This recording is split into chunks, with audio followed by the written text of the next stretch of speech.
नाशिकच्या इगतपुरीतील भावली डॅम परिसरातील पर्यटकांवर हल्ला केल्याप्रकरणी सर्व 9 आरोपींना 18 तारखेपर्यंत पोलीस कोठडी सुनावण्यात आली। या आरोपींची पोलिसांनी धिंड काढली। ज्या ठिकाणी पर्यटकांना मारहाण झाली त्याच ठिकाणी पोलिसांनी आरोपींची धिंड काढली। इगतपुरी तालुक्यातील प्रसिद्ध भावली धबधबा परिसरात फिरण्यासाठी आलेल्या एका कुटुंबावर हल्ला, विनयभंग, लूटमार आणि जीवे मारण्याचा प्रयत्न करणाऱ्या 9 आरोपींची पोलिसांनी धिंड काढली। ज्या ठिकाणी हा गुन्हा घडला तिथेच या 9 आरोपींना आणून पोलिसांनी धिंड काढली।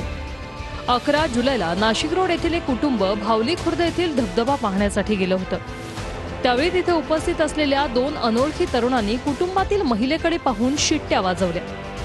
महिलेच्या पतीने जाब विचारल्यानंतर आरोपी संतप्त झाले। आरोपी तरुणांनी इतर साथीदारांना बोलावून संबंधित कुटुंबियांना दमदाटी केली आणि धक्काबुक्की केली। त्यामुळे हे कुटुंब त्यांच्या कारने घरी जाण्यासाठी निघालं। यावेळी आरोपींनी एका कारने एका दुचाकीने संबंधित कुटुंबाच्या कारचा पाठलाग सुरू केला। तब्बल 12 ते 15 किलोमीटर पर्यंत हा थरारक पाठलाग सुरू होता। त्यानंतर मुंबई आग्रा महामार्गावरील घोटी टोलनाक्याच्या पुढे आरोपीने बांबूच्या काठ्या, बेसबॉल स्टिक आणि लोखंडी रॉडच्या सहाय्याने कार अडवून तिच्या काचा फोडल्या।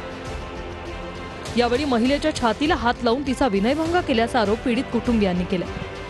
तसंच पीडित महिलेच्या जावेचा महागडा फोन आणि पीडित महिलेच्या पतीच्या गळ्यातील 2 तोळ्याची चैन हिसकावल्याचा आरोप कुटुंबियांच्या तक्रारीत आहे। पोलिसांनी 9 तरुणांना अटक केली असून त्यांना कोर्टाने 18 जुलैपर्यंत पोलीस कोठडी सुनावली। आता पोलिसांनी या गुन्हेगारांवर कायद्याचा वचक बसवण्यासाठी आणि पीडितांच्या मनातील भीती दूर करण्यासाठी या 9 जणांची धिंड काढली आहे।